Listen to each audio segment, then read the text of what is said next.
Amis, alors je reprends la parole, mais pour un sujet évidemment plus grave.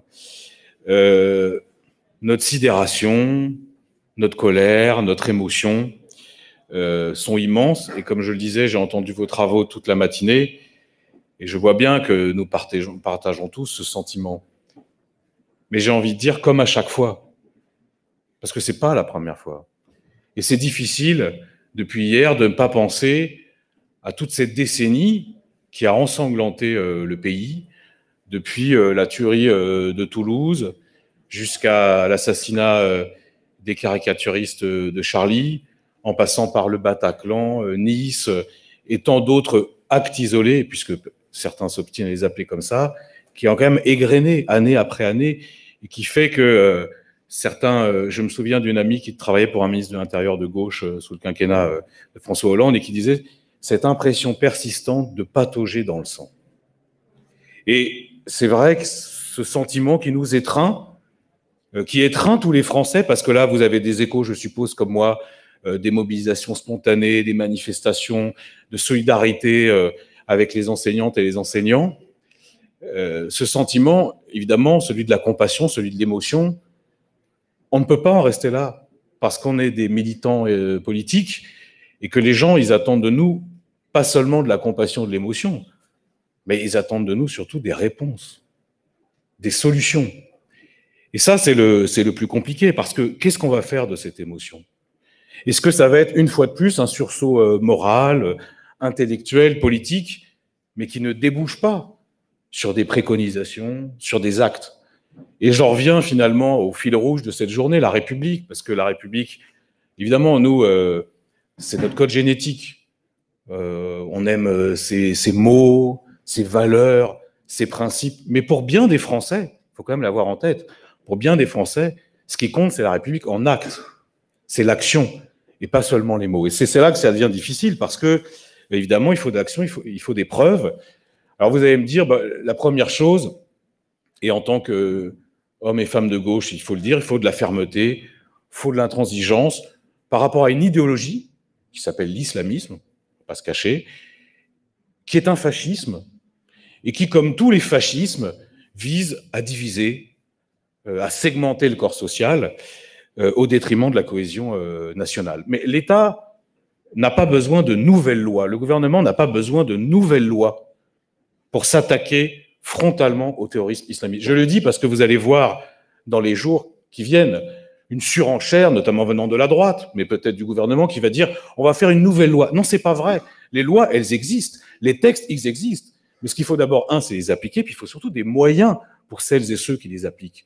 Des moyens pour le renseignement, des moyens pour la police, des moyens pour les enquêteurs. Ça, oui, ça doit être un combat à l'Assemblée, un combat que nous devons mener tous ensemble. Mais il faut aller au-delà. Parce qu'il ne faut pas croire, moi je suis très frappé, car comme vous, toutes et tous, je discute, je vais partout en région, je suis frappé par le fait qu'il y a plein de gens qui disent qui émettent des nuances par rapport à ce mot d'ordre, ce cri de ralliement qui est toujours Charlie. Il ne faut pas croire que tout le monde partage nos convictions, soit absolument persuadé du bien fondé de ce qu'on raconte sur la République. Et donc, il va falloir réaffirmer inlassablement à quel point nous devons et nous voulons assumer cette incroyable singularité française qui s'appelle la laïcité. La laïcité sans adjectif. Mais il faut expliquer exactement ce que c'est. C'est pas seulement... il y a une conception militante de la laïcité en France. Et je sais qu'au Parti radical de gauche, vous y êtes attaché. Mais ça veut dire quoi? Ça veut dire, bien sûr, la liberté absolue de conscience, le droit de croire et de ne pas croire, l'indifférence de l'État par rapport aux religions, mais il y a davantage. C'est là que c'est compliqué. Parce que, par exemple, contrairement à ce que je vois dans plein d'émissions de télé ou sur les réseaux sociaux, le droit au blasphème en France, ça n'existe pas pour une simple raison, c'est que nous ne reconnaissons pas le blasphème.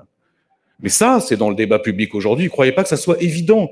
De la même façon, cette singularité très française qui consiste à assumer d'être impertinent à l'égard des religions, à faire de la satire, de la caricature, à aller très loin même.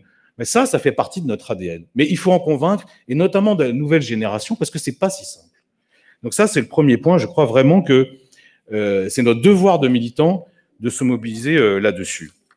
La deuxième chose, il faut que les responsables politiques, et notamment de gauche, ils tiennent bon, parce que on va se dire la vérité, on est entre nous.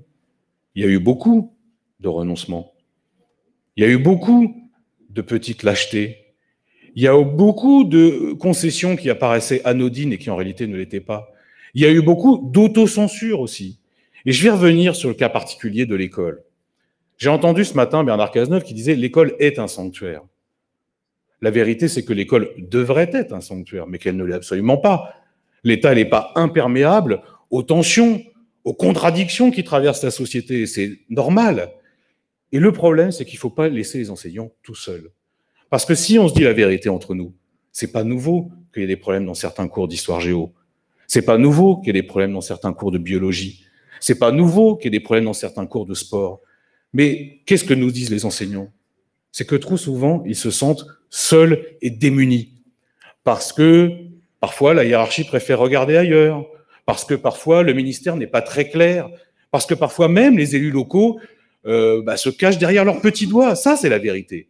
Et donc, moi, je ne laisserai pas dire, j'entendais un intervenant ce matin qui disait « faut former les enseignants à ces questions ». Mais les enseignants, ils sont formés. Le problème, c'est pas ça. D'une certaine façon, il faut former le reste. Par exemple, les parents d'élèves. C'est ça dont on parle. La responsabilité est collective, on ne va pas faire peser sur les enseignants quelque chose qui concerne la société tout entière. Donc finalement, le message qu'on devrait envoyer aussi, c'est on ne les laisse pas seuls. On ne les laisse pas seuls.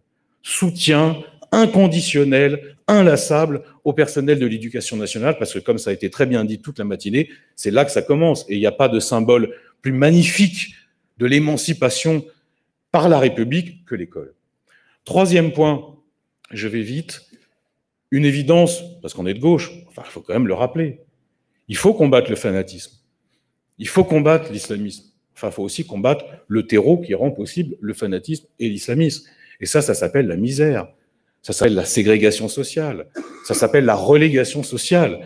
Parce que on peut avoir toujours de beaux discours, mais parfois, nos mots sonnent tellement creux par rapport aux gens qui vivent au quotidien la discrimination, le chômage, l'impossibilité d'accéder à cette méritocratie républicaine qui nous tient tant à cœur, que nos mots sonnent complètement creux. Et donc pour moi, et c'est un débat qu'on aurait pu mener avec Bernard Cazeneuve par exemple, ou Manuel Valls jadis, il n'y a pas d'ordre républicain s'il n'y a pas de justice. Et il n'y a pas de république s'il n'y a pas de justice sociale. Et c'est pour ça que le droit fil de notre action, en tout cas pour moi, c'est la République sociale. Et les deux vont de pair, de la même façon qu'on ne dissocie pas le combat laïque et le combat social. Le combat pour l'émancipation des individus autonomes de tous les clergés et le combat pour la redistribution des richesses, les services publics, la péréquation sur le territoire. Ça va de pair, parce que sinon, évidemment, encore une fois, la République sera une langue morte et des gens seront fondés à nous dire « Vous nous parlez de la promesse républicaine, mais est-ce qu'elle a vraiment été tenue ?» Et face à ça, il faut des actes. Et des actes, c'est quand on est dans l'opposition, c'est évidemment aussi quand on est au pouvoir. Parce qu'il faut que ça soit concret. Notre mission historique, c'est quand même l'amélioration matérielle et morale des conditions de vie des gens. Donc ça doit se traduire dans les salaires, dans le droit du travail, dans les services publics, dans l'égalité territoriale dont je parlais tout à l'heure.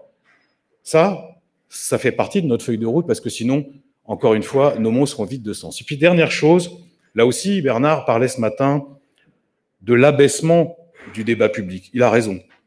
Il a raison. Il y a une culture du clash, une exacerbation des tensions, notamment favorisée par les réseaux sociaux. Il y a une forme de déchéance de rationalité qui a saisi notre pays et qui fait que la vie politique se résume parfois à des confrontations un peu vaines et caricaturales, comme si, en France, sur ces questions, on n'avait le choix qu'entre Éric Zemmour et les indigénistes. C'est pas vrai. Il faut que, tout en assumant ce qui fait le sel de la politique, c'est-à-dire l'antagonisme, c'est-à-dire la conflictualité, il faut que, malgré tout ça, on soit en capacité de défendre la raison. La raison. Ça, c'est un truc qui tient au cœur de toute la gauche, et je sais que le PRG est attaché comme nous. C'est pas facile, hein. C'est pas facile même d'avoir enfin, vous le savez tous, d'aller sur un plateau télé, d'essayer de développer une pensée nuancée. C'est pas facile. Mais en tout cas, c'est l'objectif auquel on doit s'astreindre.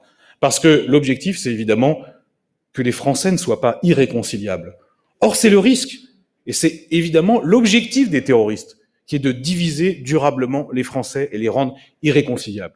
Et de la même façon, ça sera ma conclusion, puisque je suis devant un parti de gauche, de la même façon qu'il ne faut pas que les Français soient irréconciliables, il ne faut pas non plus que les gauches soient irréconciliables. Parce que sinon, c'est faire à la part belle aux libéraux. Alors les libéraux, eux, ils n'ont pas de problème avec le communautarisme. Je crois que justement, il n'y a rien qui ne se marie mieux avec le communautarisme que le libéralisme. Comme disait Thatcher, la société n'existe pas. Il n'y a que des individus. Et les individus, quand ils ont peur, quand ils sont seuls, quand ils sont frappés par le libéralisme, eh ben, ils s'assignent eux-mêmes à résidence.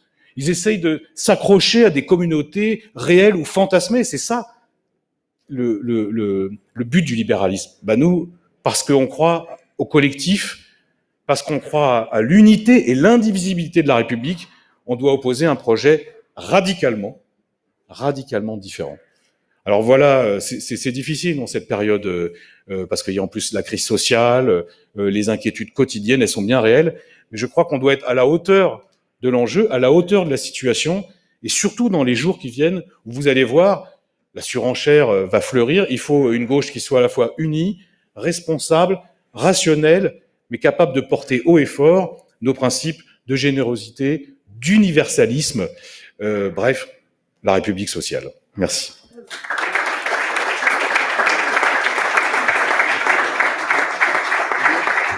Thank you.